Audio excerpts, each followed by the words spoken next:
বাবার যে কি কষ্ট হয়, বাপ জানে আমি সন্তানের কাঁধে ভর করে কবরে যাব, কিন্তু বাপ সন্তানের আগে, সন্তান বাবার আগে বিদায় নিয়ে চলে যায়।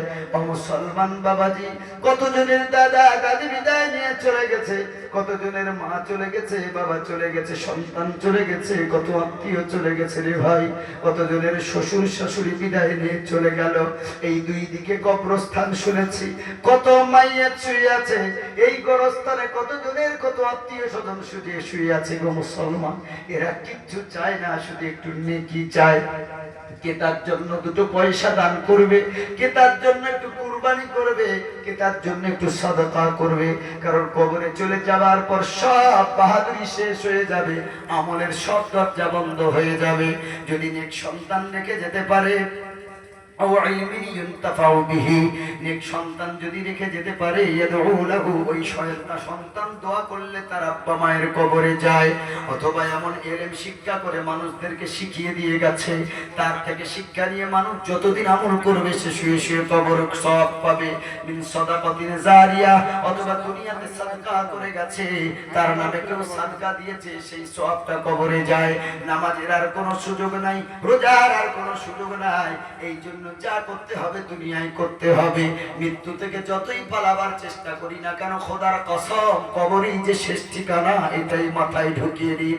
আমার আগে আমার দাদু চলে গেছে, দাদি চলে গেছে, অনেকের নানার জেনারেশন কবরে চলে গেছে, অনেকে নানির জেনারেশন কবরে চলে গেছে, কতজনের সমসাময়িক বন্ধু কবরে চলে গেল। ওরে মুসলমান, আর কতদিন, আর কতদিন এখনো ফিরে আসো।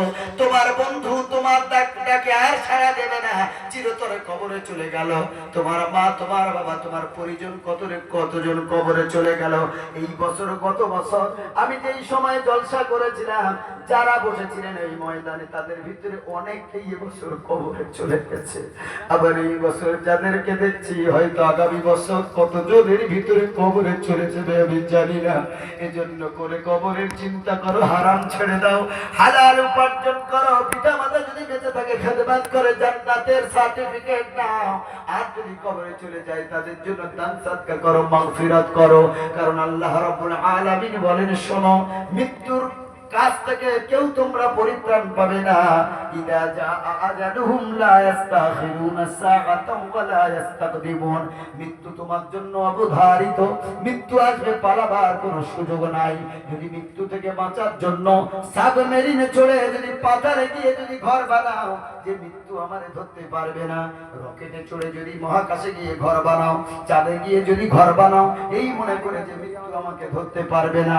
আমার আল্লাহ রাব্বুল আলামিন বলেন, ইয়া মা'শারাল জিন্নি ওয়াল ইনসি ইন ইসতাতা'তুম আন তানফুযু মিন আকতারিস السماوات والأرض فانفذوا لا تنفذون إلا بسلطان। আল্লাহ তাআলা বলেন, এই দুনিয়াতে যদি আমার নিয়ামত তোর ভালো না লাগে, জিন আর ইনসানকে আল্লাহ তাআলা ডাক দিয়ে বলেন, ফানফুযু, তাহলে আমার দুনিয়া ছেড়ে পার হয়ে যা। তবে জেনে রাখ, ফানফুযু লা তানফুযুনা ইল্লা বিসুলতান। আমার দুনিয়া ছেড়ে কোথায় যাবি শোন, সারা দুনিয়ায় যেখানে যাবি না কেন, ওই জায়গার মালিক হলাম আমি আল্লাহ। আল্লাহ রাব্বুল আলামিন বলেন, ওয়ালিল্লাহি মা ফিস সামাওয়াতি ওয়া মা ফিল আরদি ওয়া মা বাইনাহুমা। আল্লাহ রাব্বুল আলামিন বলেন, আসমানের মালিক আমি, জমিনের মালিক আমি, এই দুজনের মালিকের মাঝখানে যা কিছু আছে সব জিনিসের মালিক হলেন আল্লাহ। আল্লাহ বলে, মৃত্যু থেকে পালিয়ে যাবার কোনো জায়গা নাই। মরণ থেকে যতই পালাও, মরণ তোমায় নেবে ঘিরি।